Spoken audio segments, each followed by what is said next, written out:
aspecto e informar otro.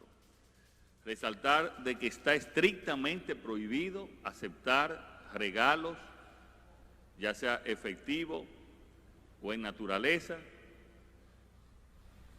a todos los funcionarios públicos de cualquier persona, de cualquier institución, de cualquier compañía. Eso está estrictamente prohibido. Y segundo, como ustedes saben, la declaración jurada de bienes debe de entregarse el día 15 de septiembre. Nosotros esperamos que todos nuestros funcionarios lo van a hacer en esa fecha. Pero si algún funcionario no lo hace, estará suspendido hasta que entregue la declaración jurada de bienes. Si acaso, en 3 semanas posterior al día 15 de septiembre, no entrega la declaración jurada de bienes, entonces estará destituido ya de manera definitiva. Y esa información quería ofrecerle en el día de hoy. Si tienen alguna pregunta.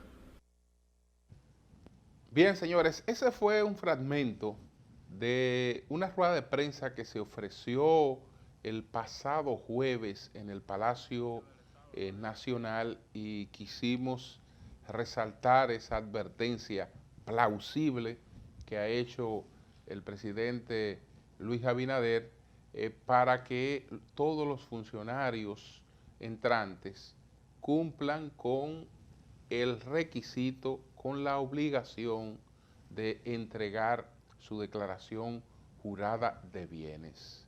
Lo propio están en la obligación de hacerlo los funcionarios salientes. Él ha sido categórico en cuanto a cómo se va a manejar esta situación. En esa misma rueda de prensa, pues se produjo el anuncio que hizo el Contralor General de la República, Luis Delgado Sánchez, de que se van a hacer unas auditorías en distintas instituciones del Estado para determinar en qué condiciones fueron entregadas esas instituciones, en qué condiciones fueron halladas esas instituciones. De esta iniciativa, el presidente Abinader había hablado en un encuentro que hizo el día anterior, que fue miércoles, que se reunió con directores de periódicos impresos y digitales. Y entonces ahí anunció estas auditorías que iban a hacer en todas las instituciones. Como este tema se anunció pues previamente, es decir, antes de que se diera esta rueda de prensa, ya se conocía que se iba a producir este anuncio porque el presidente lo había adelantado en el encuentro anterior. Esto pues provocó muchos comentarios. En mi caso, el pasado jueves en la mañana, en el Sol de la Mañana, hice una serie de advertencias que en algunos casos la veo tomada en cuenta en lo que se produjo el jueves, porque el Contralor dijo que esas auditorías no tienen por objetivo la persecución de los funcionarios anteriores. Bueno, es que esas auditorías, tal y como advertimos, no tienen ningún mérito legal, no tienen ninguna posibilidad legal, no podrían ser pruebas contra ningún funcionario, porque esas auditorías no le corresponde llevarla a cabo a la Contraloría General de la República. La que tiene el mandato constitucional y el mandato de ley para hacer eso es la Cámara de Cuentas de la República Dominicana. Lo que ocurre es que el gobierno aparentemente no tiene confianza en la Cámara de Cuentas de la República Dominicana y ha querido pues adelantarse, hacer sus propias auditorías y yo creo que eso bien pudiera servir para invertir unos recursos que en definitiva sirven de muy poco, porque entiendo que lo que el país necesita, que lo que el país requiere, es que si se descubre alguna irregularidad, algún desvío de fondos públicos en una institución, haya la posibilidad de que el responsable de ese desvío sea sometido a la acción de la justicia. Pero con la auditoría que va a hacer la Contraloría, eso no se puede. ¿Por qué? Porque el rol de la Contraloría es interno, son las auditorías internas, y el rol de la Cámara de Cuentas son las auditorías externas. Entonces, la Contraloría interviene en el proceso previo del gasto. Entonces, en el proceso posterior, quien interviene y tiene el mandato de ley es, pues, la Contraloría General de la República, y lo precisa claramente la Constitución de la República, que en su artículo 246 dice que el control y la fiscalización sobre el patrimonio, los ingresos, gastos y uso de fondos públicos se llevará a cabo por el Congreso Nacional, la Cámara de Cuentas, la Contraloría General de la República, en el marco de sus respectivas competencias y por la sociedad a través de mecanismos establecidos en las leyes. Entonces, el artículo 247 de la Constitución de la República se refiere a control interno. Cuando habla de control interno, está hablando básicamente de lo que es la Contraloría General de la República, y así lo explica. La Contraloría General de la República es el órgano del Poder Ejecutivo, rector del control interno, ejerce la fiscalización interna y la evaluación del debido recaudo, manejo, uso e inversión de los recursos públicos, y autoriza las órdenes de pago, previa comprobación del cumplimiento de los trámites legales y administrativos de las instituciones bajo su ámbito de conformidad con la ley. ¿Por qué la Contraloría no puede ser auditora? No puede ser auditora de el proceso de pagos, porque como dice esta ley, que es nuestra Constitución, ella es que autoriza. Entonces, si la Contraloría es la que autoriza los pagos, no puede tener la fuerza jurídica de ser juez y parte. Por eso es otra entidad la que tiene el papel, una vez se ha hecho el gasto, de auditarlo. Y esa es la Contraloría General de la República, una de las instituciones más viejas del país. Y lo sabe a tal gato que solo la Contraloría General de la República es la que tiene fuerza legal para eso. Entonces, el artículo 248 dice control externo. Ahí ¿qué es lo que estas auditorías buscan? Eso le corresponde a la Cámara de Cuentas. La Cámara de Cuentas es el órgano superior externo del control fiscal de los recursos públicos, de los procesos administrativos y del patrimonio del Estado. Tiene personalidad jurídica, carácter técnico y goza de autonomía administrativa, operativa y presupuestaria. Estará compuesta de 5 miembros elegidos por el Senado de la República de las ternas que le presente la Cámara de Diputados por un periodo de 4 años y permanecerán en sus funciones hasta que sean designados sus sustitutos. Entonces, la Contraloría es parte del Poder Ejecutivo. El Contralor lo designa el presidente y lo puede sustituir el presidente. A los miembros de la Contraloría General de la República lo designa el Congreso. Lo designa el Congreso para darle independencia frente al Poder Ejecutivo y frente hasta al propio presidente de la República. algunos se confunden porque en la ley de la Contraloría General de la República, que es la ley número 1007, se habla de que esa institución puede realizar investigaciones internas, pero eso no es auditorías. Y esas investigaciones internas son del propio proceso de ejecución de una obra, cuando se han pagado cubicaciones que tienen desviaciones, cuando se puede advertir que una cubicación, que una obra no marcha en proporción a las cubicaciones pagadas, etcétera, pero todavía ahí se está en el proceso de ejecución del gasto y de la obra, todavía ahí está la Contraloría, que por eso la Contraloría, como su papel es interno, tiene incluso unidades en cada una de las instituciones. La Cámara de Cuentas no la tiene. ¿Por qué? Porque su papel es externo. Pero eso está claro ahí. Entonces, ¿para qué serán útiles esas auditorías?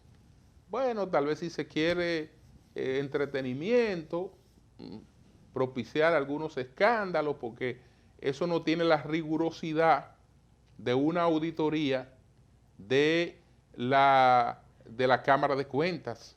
En la Cámara de Cuentas hay la obligación de llamar al incumbente que se estuvo auditando y de darle un plazo para que él responda de cualquier irregularidad que se encuentre allí y para que él la aclare.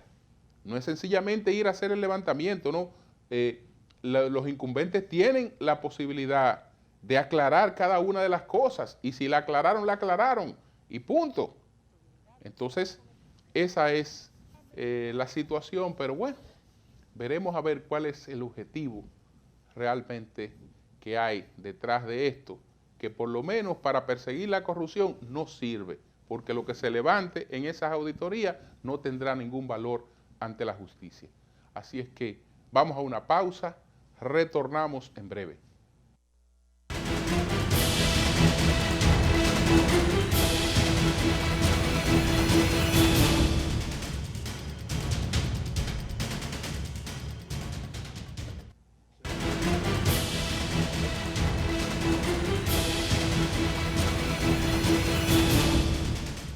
Bien, señores, ha llegado el momento de presentar cuáles fueron los 10 temas más importantes de esta semana.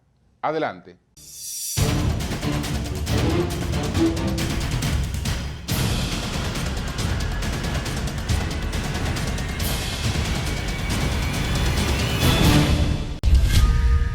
El Poder Ejecutivo sometió al Congreso Nacional el proyecto de ley de presupuesto complementario por un monto ascendente a 202.000 millones de pesos, que se componen de la obtención de préstamos y la colocación de bonos, tanto domésticos como en los mercados internacionales.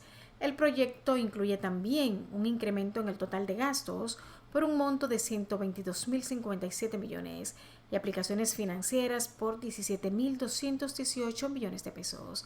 Este incremento de erogaciones se fundamenta para cubrir las necesidades y programas adicionales no cubiertas por las reasignaciones de gastos descritas anteriormente. El proyecto de ley que modifica las leyes números 506-19 y número 68-20 de Presupuesto General del Estado 2020 se contemplan los recursos necesarios para mitigar la crisis sanitaria provocada por el virus SARS-CoV-2.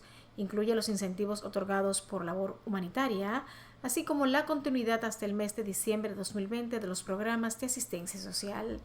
Igualmente se somete a consideración incluir un incremento neto en las apropiaciones del Ministerio de Salud Pública y Asistencia Social por 17.467.7 millones de pesos que serán destinados a la implementación del plan diseñado para enfrentar el COVID-19.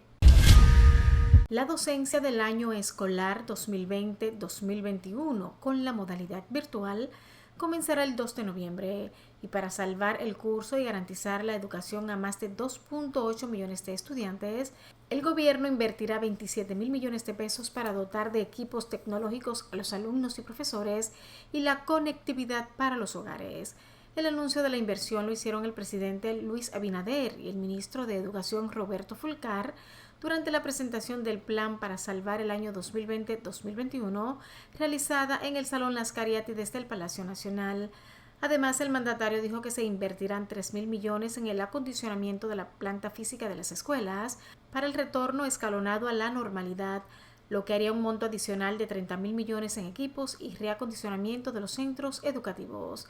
En su intervención, el ministro de Educación informó que el año escolar 2020-2021 comenzará el 18 de septiembre, con la capacitación masiva de todos los profesores y será impartido en la modalidad de educación a distancia, pero combinada entre lo virtual y el uso de la radio y la televisión. La medida se toma para evitar la propagación del COVID-19. De igual forma, el Ministerio de Educación no se opondrá a que los colegios privados inicien el año escolar de manera virtual antes de que lo haga el sector público, siempre y cuando se apeguen a las normas que fueron establecidas en el Plan Nacional de Educación.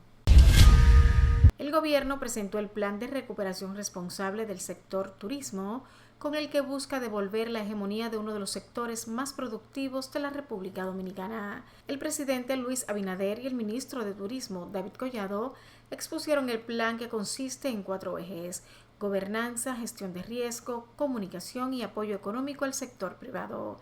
El plan, al que asistieron empresarios y funcionarios del Ministerio de Turismo, MITUR, contempla no pedir pruebas del COVID-19 a los turistas. Tampoco se aplicará pruebas masivas en las terminales aéreas, pero sí se harán pruebas aleatorias a los viajeros. Además, a través del Banreservas se dotará de un seguro médico a cada visitante que incluye cobertura de emergencia, costo de estadía prolongado y cambio de vuelos ante cualquier eventualidad. La inversión en promoción y financiamiento será de $28 millones, unos 1.612.7 millones a la tasa actual, según indicó el mandatario. El gobierno también invertirá 420 millones en programas de garantizar rutas aéreas mediante acuerdo con las aerolíneas.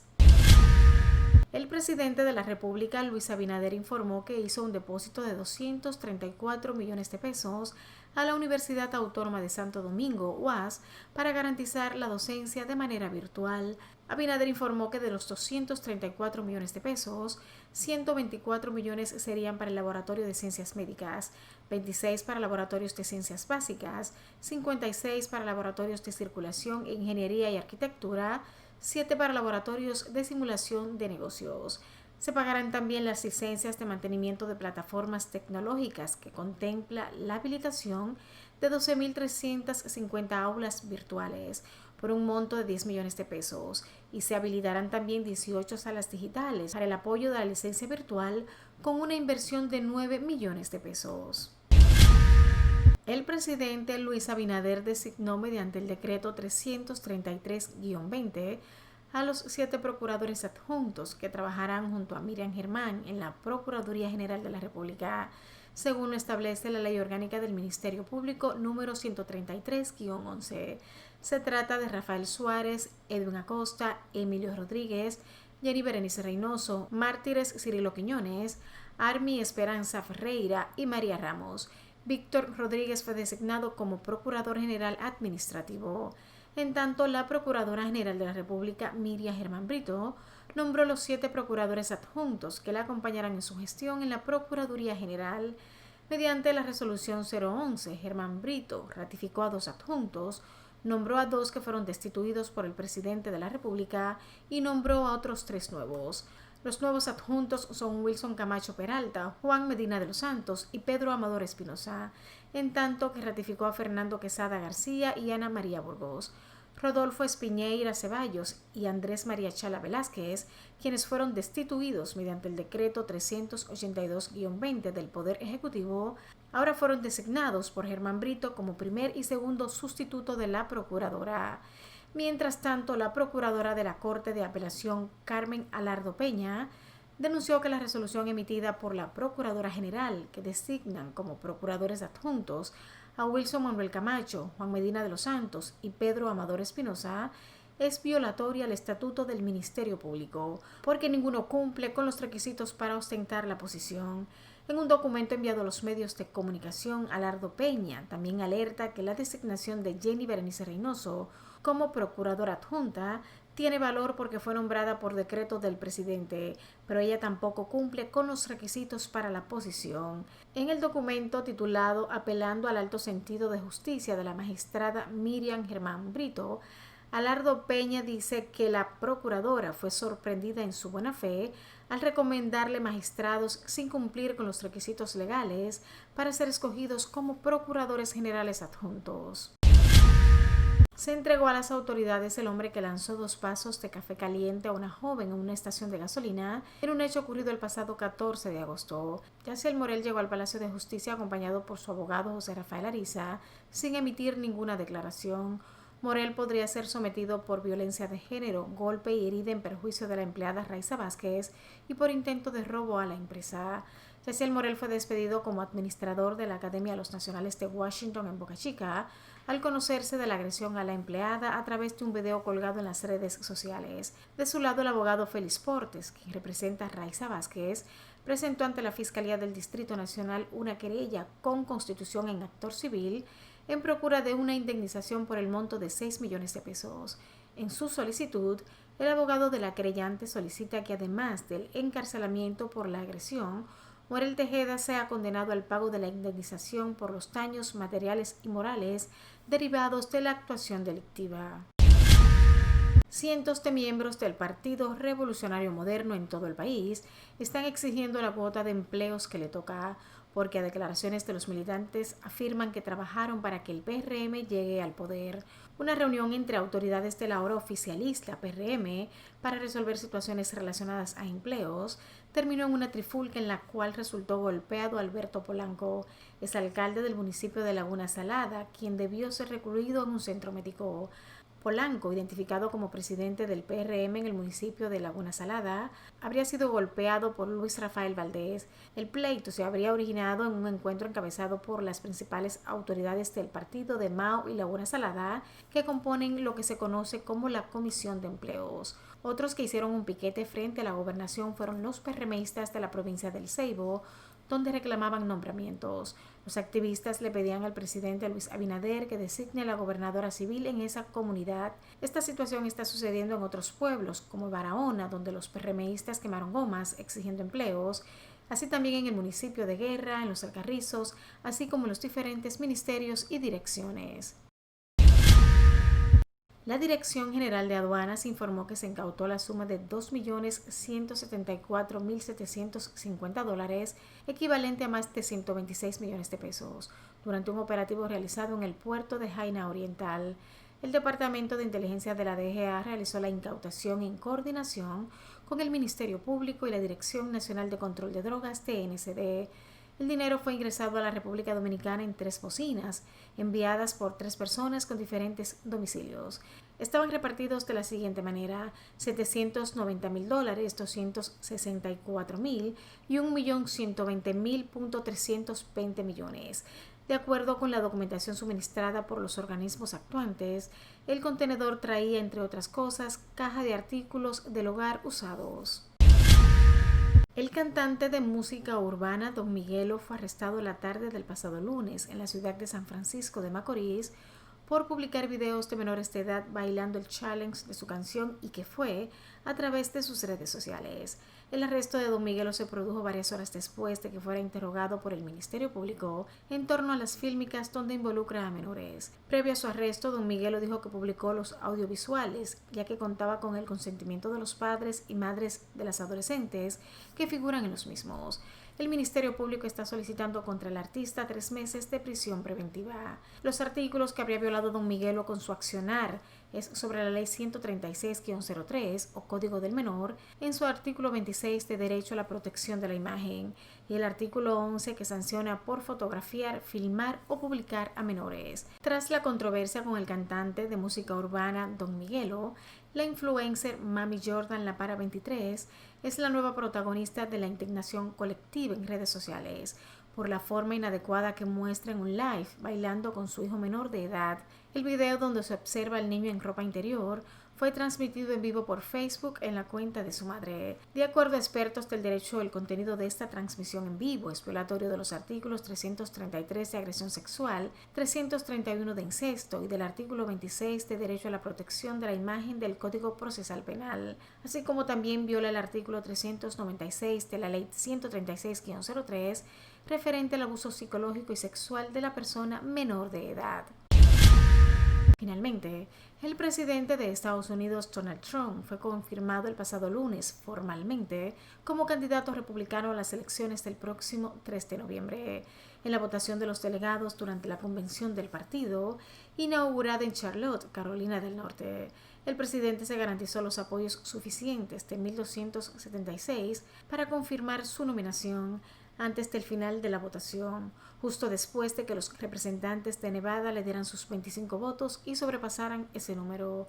Justo después del voto de Florida, el presidente hizo acto de aparición en el centro de convenciones de Charlotte, donde se celebró el evento. Allí se dieron cita 336 delegados, 6 por cada estado y territorio, para participar en la votación presencial. En su discurso, el mandatario prometió que si es reelegido, contratará a más policías, fortalecerá las Fuerzas Armadas, nombrará a más jueces contrarios al aborto y seguirá con su política exterior proteccionista, con gravámenes para los países que se aprovechan de Estados Unidos como China, a la que volvió a culpar de la pandemia.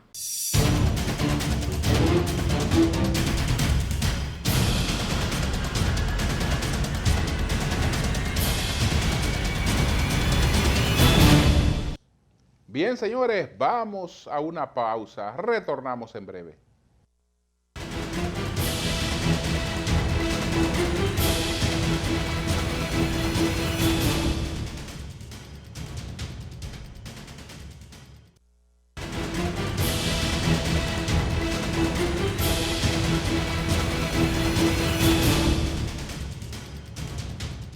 Bueno, tal y como destacamos entre los 10 temas principales, esta semana se presentó el proyecto de presupuesto complementario. Este proyecto de presupuesto complementario habla de una caída, pues más allá de lo esperado, lo pronosticado, de los ingresos del gobierno. En el presupuesto complementario que se había discutido con las autoridades anteriores, se había previsto que este año 2020 terminaría con una disminución de los ingresos del gobierno por el orden de 92.000 millones de pesos. Sin embargo, en el presupuesto que acaba de presentar el nuevo gobierno, a esos 94.000 millones de pesos se le están añadiendo 62.000.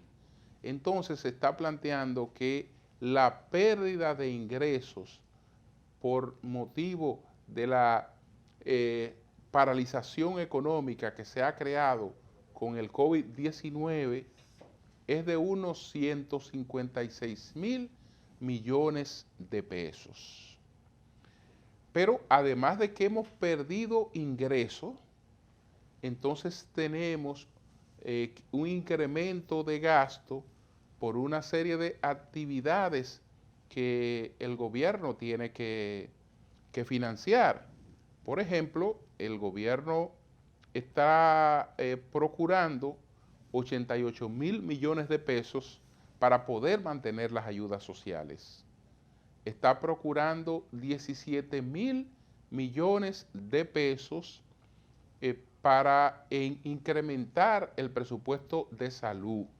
De esos 17.000 millones de pesos que se están solicitando para incrementar el presupuesto de salud, hay 2.000 que son para incluir a las personas que faltan en el seguro subsidiado de salud, que cuando el presidente Abinader dijo que eso lo iba a hacer con los ahorros del dinero que se iba a economizar con las instituciones que se iban a eliminar, advertí que si se estaba contando con eso, ese logro pues pudiera no alcanzarse, que había que buscar fondos, otros fondos para eso. Bueno, ahí se me está dando la razón, porque no es con los ahorros de las instituciones que se van a eliminar, que se están buscando los 2.000 millones de pesos para financiar el seguro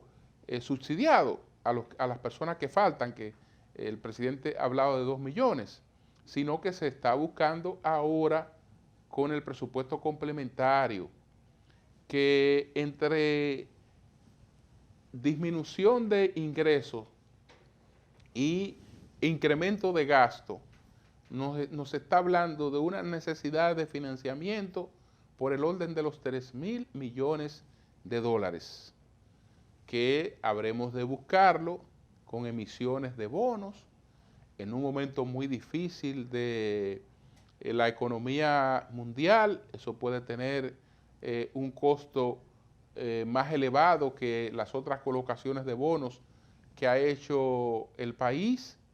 A eso se le suma el hecho de que las propias autoridades actuales se han encargado de presentar una imagen sobre el endeudamiento del país que no es positiva.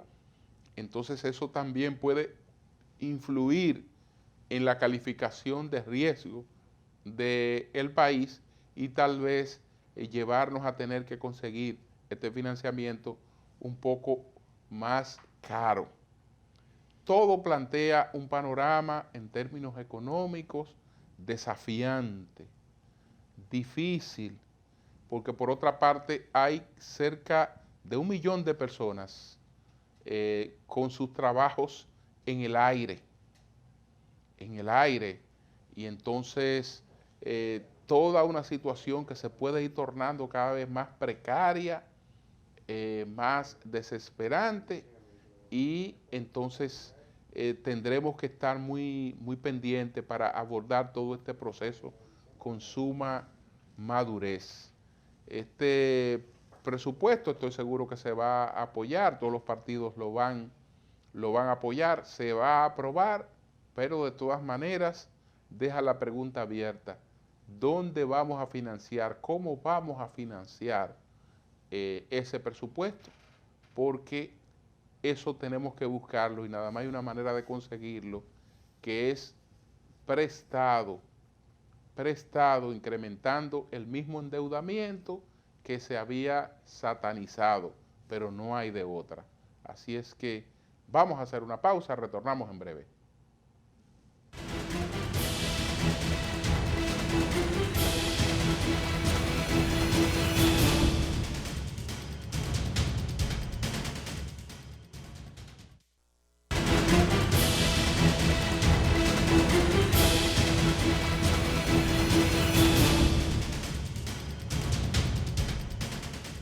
Bueno, señores, a la industria turística se le llamaba en el pasado la industria sin chimeneas, pero no es verdad que sea una industria sin chimeneas, porque es que esa industria enciende muchas chimeneas de otras industrias. Es decir, que tiene un impacto en la economía que envuelve a muchos sectores. En estos momentos, pues hay una situación difícil, pero creo que el gobierno ha dado pasos correctos para tratar de superarla, porque ha trabajado el tema de los protocolos para poder conquistar viajeros para la República Dominicana. Ha flexibilizado el tema de las pruebas, porque no es que no se van a hacer pruebas a los turistas que vengan a la República Dominicana. Lo que se ha eliminado es el requisito de que tenga un turista que haberse hecho previamente la prueba PCR, porque esa prueba hay algunos países que nada más las hacen a personas que han tenido síntomas. Entonces, aquí se va a hacer una prueba aleatoria, pero hay procesos de revisión constante, etcétera, Y bueno, hay una serie de medidas de naturaleza económica para facilitar la vida de este sector. Estas medidas fueron presentadas esta semana por el ministro de Turismo y el presidente Luis Abinader, el ministro de Turismo David Collado, que desde que se fue designado, pues viajó a Estados Unidos a contacto con los principales turoperadores de Estados Unidos, viajó a Europa a lo propio, ha estado aquí dedicando todos los miércoles a estar en polos turísticos distintos, discutiendo con los actores las situaciones y viendo cómo se garantizan todas las medidas del lugar para que en lo que sería la ruta de diciembre, el destino turístico dominicano tenga una presencia importante. Nos tomará tiempo recuperarnos, hay cosas que no dependen de nosotros, sino de la rapidez con la que aparezca la vacuna del COVID-19, pero no podemos permanecer de brazos cruzados porque mientras tanto tenemos una actividad económica que impacta mucho en la economía. Por eso apoyo todas las medidas que se han adoptado y que se han anunciado, que a propósito vamos a ver estas medidas, tanto en lo que dijo, en parte de lo que dijo el ministro de Turismo, David Collado, como lo planteado por el presidente Abinader esta semana al anunciar este importante pues plan de reactivación del turismo en la República Dominicana. Adelante. Nosotros tenemos un compromiso irrefutable de seguir promocionando, fortaleciendo y expandiendo el turismo en la República Dominicana. La pandemia del COVID-19 ha afectado el turismo en el mundo y por ende en la República Dominicana. El mes pasado de julio a nuestro país llegaron 54,000 turistas. Si lo comparamos con julio del año 2019, donde llegaron más de 420,000 turistas, llegaremos a un número claro y preciso de que la ocupación hotelera en el país anda en un 5%. Para nadie es un secreto, el turismo representa el 15% del Producto Interno Bruto de nuestra economía, que otorga de manera directa e indirecta más de 500,000 empleos, que es el fortalecimiento y el pilar de nuestra economía. Y es por eso que este sector, tomando en cuenta que para el año 2020 tendremos una reducción en las divisas de aproximadamente 2.500 millones de dólares por la caída del turismo, que el presente gobierno ha tomado medidas muy claras y contundentes para hacerle frente a la situación que estamos viviendo. Quiero compartirles algunos elementos que se incluyen en los nuevos protocolos y que considero de especial interés. Luego de consultar organismos internacionales como la Organización Mundial de la Salud y reconociendo la escasez de pruebas en los mercados local y global, hemos decidido no solicitarle a los viajeros ningún tipo de prueba previo al ingreso del país. Tampoco estaremos realizando pruebas masivas a su llegada, sino pruebas aleatorias de rápida aplicación. De este modo garantizaremos que las pruebas disponibles sean utilizadas para quien más lo necesite, especialmente los casos más críticos. Lo que sí hemos decidido es otorgar a todo turista que visite un hotel un plan de asistencia al viajero, que además de incluir una cobertura de salud, cubra los costos de cambio de vuelo y estadía prolongada ante la ocurrencia de un contagio. Este seguro será temporal hasta diciembre del 2020 y cubierto 100% por el Estado Dominicano. Ningún gobierno del mundo está acometiendo una medida de semejante envergadura para promover su turismo.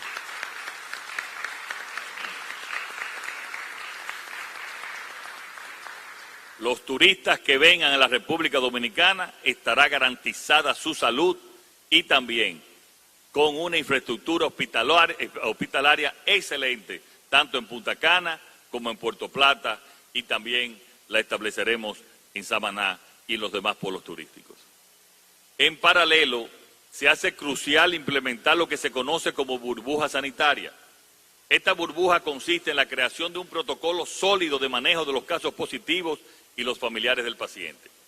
Esto requiere que los hoteles cuenten, como en efecto me consta que ya cuentan, de un área preparada para el manejo de riesgos sanitarios, con médicos entrenados, facultada para llevar a cabo un manejo preventivo y que esté vinculada con laboratorios cercanos que prioricen los casos de turistas. También se tiene contemplada toda la coordinación para que las embajadas pertinentes cuenten con la información de sus ciudadanos, algo que a la fecha ha tenido sus limitaciones. Todo esto se encuentra detallado en el protocolo que hoy se entrega, que por supuesto define como obligatorio el uso de mascarillas y el distanciamiento social, elementos imprescindibles durante la estadía en nuestro país. Otro elemento crítico para garantizar la salud y reducir el riesgo de contagio es una gestión sanitaria efectiva de la relación con suplidores, contratistas y empleados. En el caso de estos últimos, es imprescindible contar con una permanente comunicación entre el sector público y los hoteles, junto a la realización constante de pruebas. Hoy les comunico que vamos a llevar a cabo un programa de inversión de más de 420 millones de pesos que garantice la disponibilidad de las rutas aéreas estratégicas mediante acuerdos de promoción y garantía de cupos en vuelos hacia los destinos turísticos locales. En el marco de respaldo a la actividad económica nacional, el gobierno está comprometido en continuar apoyando a la gente y a los negocios mediante los planes de sustento económico, en adición a las prórrogas y planes de flexibilización de pago de impuestos, pero en el caso particular del sector turismo, en suma los planes de acción, iniciativas y medidas previamente mencionadas, hemos dialogado con el sector, hemos escuchado al sector y nos hemos solidarizado con él. Fruto de este diálogo hemos tomado las siguientes decisiones efectivas a partir del 1 de septiembre. Reducir en un 35% para el periodo septiembre-noviembre las tarifas APA. Eliminación del pago de anticipo por 6 meses para el sector. Eliminación del pago del 1% de los activos para el sector hasta junio del 2021. Todas estas medidas están contempladas y consideradas en el presupuesto complementario que depositamos ayer en el Congreso. Extensión por un plazo de 2 años del inicio y término de los proyectos de Confotur. Este punto será presentado al Consejo en su primera sesión con esta administración. Hemos flexibilizado el horario para restaurantes de entrega a domicilio y las empresas de delivery, que va a ayudar a sostener este muy golpeado sector del país. Bien, señores, vamos a una pausa. Retornamos en breve.